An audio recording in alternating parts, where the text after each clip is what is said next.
इस वक्त की बड़ी खबर फलोदी से।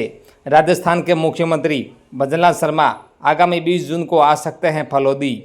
आपको बता दें कि वंदे गंगा जल संरक्षण जन अभियान को लेकर फलोदी जिले के जांबा गांव में पवित्र जम सरोवर धाम पर मुख्यमंत्री भजनलाल शर्मा की उपस्थिति में कार्यक्रम प्रस्तावित।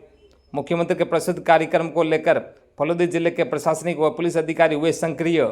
आज फलोदी जिला कलेक्टर अर्जीलाल अटल, फलोदी एसपी पूजा वाना, बाप एसडीएम सुखराम पिंडेल, विकास अधिकारी कैलाश पंचारिया, सार्वजनिक निर्माण विभाग के अधिकारी हजरीराम विश्नोई, भाजपा नेता युद्धवीर सिंह ढाका, जिला परिषद सदस्य ठेकेदार रेशमा राम गोदारा, महंत आनंद प्रकाश जांबा, सहायक अभियंता हनुमाराम चौधरी सहित अन्य ने आज जांबा के जम्बेश्वर मंदिर पहुंचकर तैयारियों का लिया जायजा लेने के साथ ही जांबा में सरोवर पूजन, श्रमदान के साथ ही आमजन की सभा प्रस्तावित।